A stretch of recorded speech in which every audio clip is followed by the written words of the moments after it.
Bonsoir à tous et merci d'être avec nous dans BBC Info.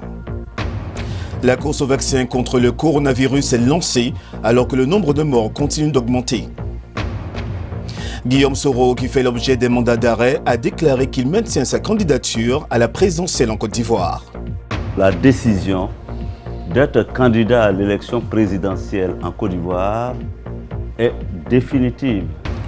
Et en deuxième partie de journal, l'histoire de Najiba, une jeune fille plus forte que la paralysie cérébrale.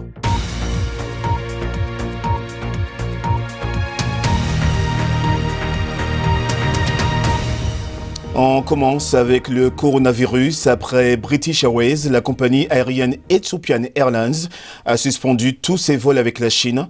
La Russie a fermé de son côté sa frontière de 4000 km et a temporairement cessé de délivrer des visas aux ressortissants chinois. Le but, tenter de ralentir la propagation du coronavirus. Le bilan s'élève pour l'instant à 170 morts et près de 8000 personnes ont été infectées. D'autres pays ont suspendu les vols en provenance et à destination de certains aéroports en Chine, quand d'autres ont choisi de désinfecter les avions. De nombreux citoyens chinois ont été mis en quarantaine à leur arrivée aux États-Unis, au Japon ou en Corée du Sud. Et en Côte d'Ivoire, le cas suspecté de coronavirus a été déclaré négatif. L'Afrique et le reste du monde veulent lutter contre l'épidémie. En première ligne de la course au vaccin, les États-Unis. La BBC a obtenu un accès exclusif aux scientifiques américains qui ont l'espoir de commencer un essai à un stade précoce dans les 3 prochains mois. Marina Darras. Nous en sommes au 21e jour. Malheureusement, à notre réveil ce matin, nous avons plus de 6000 cas confirmés. Ils sont à plus de 16 000 km du centre de l'épidémie, mais ces scientifiques sont en pleine urgence. Savons-nous quel est le taux de mortalité ? Ils travaillent jour et nuit pour mettre au point un vaccin qui pourrait sauver des vies en Chine et ailleurs. Les scientifiques sont passés à l'action quelques jours seulement après l'identification du nouveau virus, après que la Chine ait mis en ligne les détails du code génétique du virus. Nous avons reçu une séquence ADN du gouvernement chinois, nous avons travaillé dessus toute la nuit et le lendemain nous avions conçu un vaccin. Nous avons immédiatement mis ce vaccin en fabrication, ce qui est l'étape à laquelle il se trouve actuellement. Et nous espérons qu'il entrera en phase d'essai clinique sur l'homme dès le début de l'été. Ce délai est absolument sans précédent pour le développement d'un vaccin. Les scientifiques ici développent déjà un vaccin pour un autre virus lié au corona et appelé syndrome respiratoire du Moyen-Orient. Ils utilisent donc la même technologie ADN pour ce nouveau virus provenant de Chine. Les travaux menés dans ce laboratoire ainsi que dans 2 autres centres de recherche aux États-Unis et en Australie sont financés par une organisation appelée SAPI. Il s'agit d'une coalition de gouvernements et d'organisations philanthropiques qui investissent dans le développement de nouveaux vaccins pour les maladies émergentes le plus rapidement possible. C'est un travail passionnant, mais c'est une période très dangereuse. Il s'agit d'une véritable menace virale et nous savons que ces virus ne respectent pas les frontières. Ces virus pourraient donc être à nos portes très rapidement. Personne ne sait comment l'épidémie en Chine va évoluer, ni si un vaccin sera prêt à temps, mais ce travail crucial va peut-être sauver des vies. Le reste de l'actu, en bref et en images. Le tribunal judiciaire de Nanterre s'est déclaré incompétent pour juger le dossier relatif aux activités de Total en Ouganda. Total est accusé par des ONG de ne pas prendre en compte les impacts de 2 mégaprojets sur la population et l'environnement. L'affaire a été renvoyée vers le tribunal de commerce de Nanterre. 36 personnes sont mortes dans une nouvelle attaque dans l'est du Congo. Des rebelles présumés ont utilisé des machettes selon des sources concordantes. Plus de 200 personnes ont été tuées depuis fin octobre lorsque l'armée de la RDC a lancé une opération contre les ADF, les forces démocratiques alliées. La sous-nutrition infantile fait perdre chaque année 86 millions de dollars à la Gambie. C'est ce qui ressort des nouveaux rapports co-réalisés par le Programme alimentaire mondial et l'Union africaine.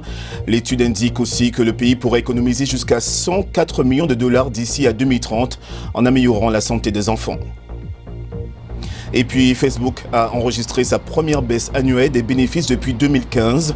Le géant de la technologie qui possède Instagram et WhatsApp a déclaré que les bénéfices avaient chuté de 16% l'an dernier. De mauvais résultats qui seraient dus aux problèmes de confidentialité et de contenu dans l'entreprise. L'ancien Premier ministre ivoirien Guillaume Soro a annoncé qu'il maintient sa candidature à la présidentielle le 31 octobre prochain. Le 23 décembre dernier, un mandat d'arrêt a été délivré contre lui par la justice ivoirienne. « Je serai candidat », a-t-il déclaré. C'était lors d'une conférence de presse à Paris, un mois après sa tentative avortée de retour à Abidjan. Je suis candidat à la présidence de la République de Côte d'Ivoire.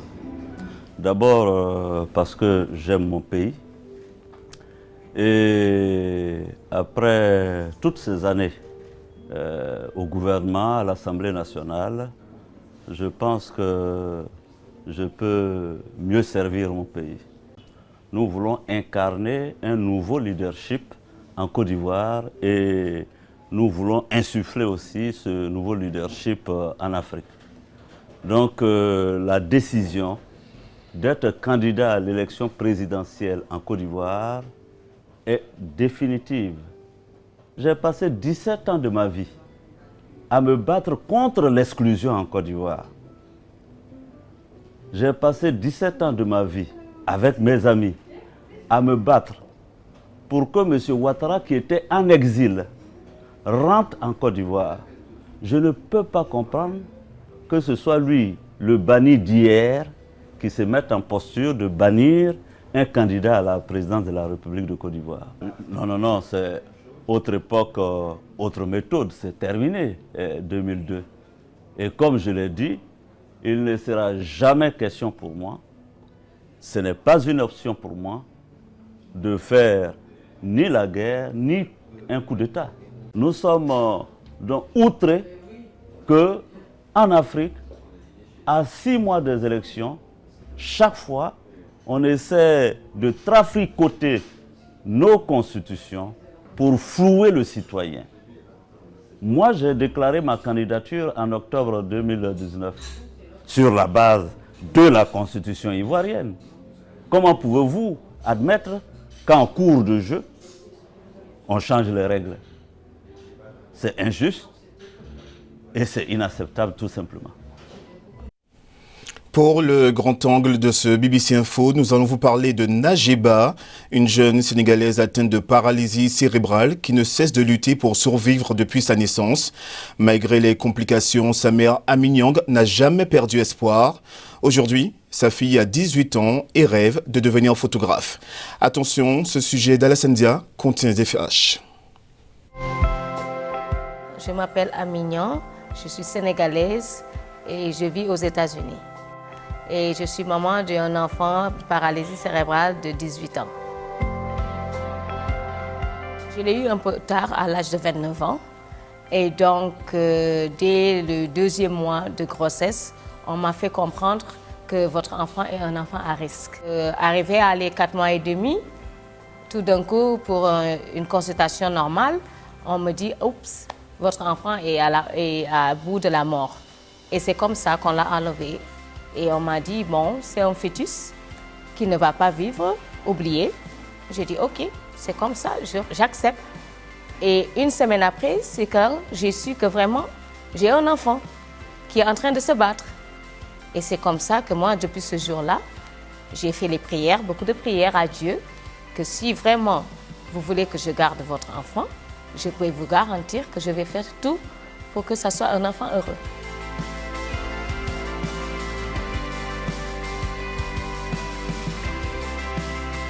Et elle est restée dans l'incubateur pendant 9 mois.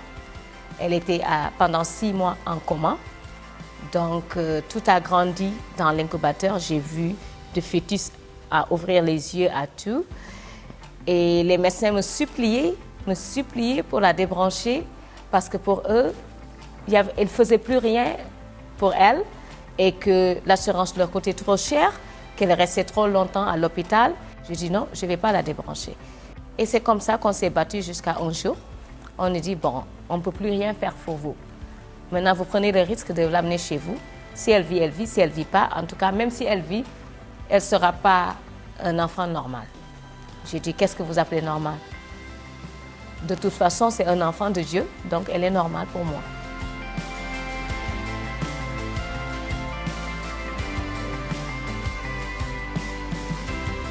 Je n'ai jamais vu un enfant de 400 grammes, un fœtus, je n'ai jamais vu. C'était très choquant, c'était nouveau. Je ne savais pas quoi faire. Mais avec l'aide de la famille, dès que tu acceptes, ça devient facile. Je vois ma fille normale. Je ne l'ai jamais vue handicapée. Quand on m'a dit qu'elle ne va jamais marcher, j'ai dit OK. Même si elle ne marche pas, elle va essayer. Et donc la première fois qu'on m'a amené la chaise roulante, je l'ai jetée. Parce que automatiquement, je me suis dit, si je la mets sur la chaise roulante, elle va s'habituer et je ne vais pas faire des efforts pour l'aider. Parce que c'est trop facile pour moi de la laisser assise toute la journée. Elle a parlé ses premiers mots à l'âge de 4 ans et demi. Tous les gens de ma famille me voient comme un enfant normal. Ma mère est une femme formidable. Elle a fait beaucoup de sacrifices pour moi. Elle a sacrifié sa carrière professionnelle pour moi, pour prendre soin de moi. On me dit, arrête de montrer ta fille. Non, je vais montrer. Parce que je suis fière de ce qu'elle est devenue. Je suis fière de moi, je suis fière d'elle.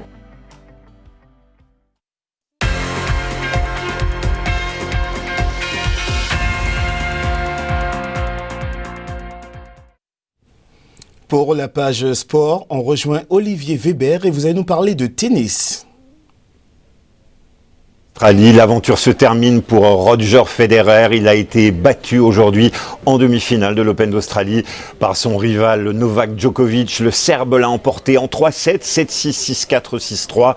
Et Federer, du haut de ses 38 ans, n'a fait illusion que pendant le premier set. Federer qui a eu un tournoi difficile et qui dispute là peut-être un de ses derniers Open d'Australie. Novak Djokovic, le tenant du titre, tentera de remporter sa 8e finale d'Open d'Australie. Il sera opposé en finale, soit à l'Allemand Alexander Zverev ou alors à l'Autrichien Dominic Thiem. Chez les dames, eh bien une finale totalement inédite et particulièrement surprenante. Ce sera Muguruza contre Kenin. L'Espagnol Garbine Muguruza est venu à bout de la Roumaine Simona Halep en 2-7. Simona Halep, tête de série numéro 4. Et puis une victoire totalement inattendue de la jeune américaine Sofia Kenin dans l'autre demi-finale. Elle a battu la numéro 1 mondiale, l'Australienne Ash Barty, favorite du public. Là aussi, victoire en 2-7. On passe au football. Liverpool toujours aussi irrésistible. Une 15e victoire successive en Première Ligue pour les Reds. Ils ont battu hier soir West Ham en match décalé de Première Ligue. Une victoire 2-0 en déplacement à West Ham. Liverpool a désormais 19 points d'avance au classement de Première Ligue. Autre match en Angleterre, Manchester City qui s'est qualifié pour la finale de la Coupe de la Ligue. Malgré sa défaite 1-0 contre Manchester United, mais les Citizens avaient remporté 3-1 à l'aller.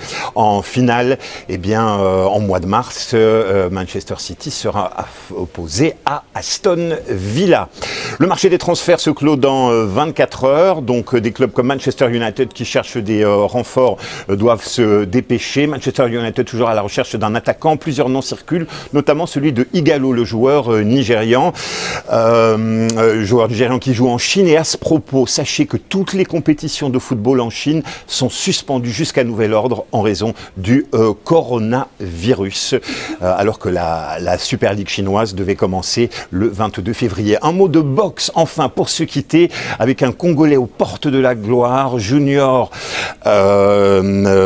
Makabu, voilà, comment oublier son nom, Junior Makabu, qui affrontera demain le Polonais Czelsak pour tenter de remporter à Kinshasa le championnat du monde en catégorie WC des lourds légers. C'est le premier match de championnat du monde à Kinshasa depuis 1914 et ce match mythique entre Foreman et Ali. Merci Olivier Weber. Et pour finir encore un peu de sport, regardez ce qui pourrait être un nouveau type de Super Bowl. C'est la 6e édition du Puppy Bowl. 96 chiots répartis en 2 équipes, Rough et Fluff. Le jeu consiste à courir, renifler et gratter à travers le terrain avec un jouet pour essayer de marquer un touchdown. On connaîtra le nom des gagnants justement le dimanche du Super Bowl. C'est la fin de ce journal. Merci de l'avoir suivi, notamment au Sénégal sur DTV. Bonne soirée à tous et à demain pour une nouvelle édition de BBC Info.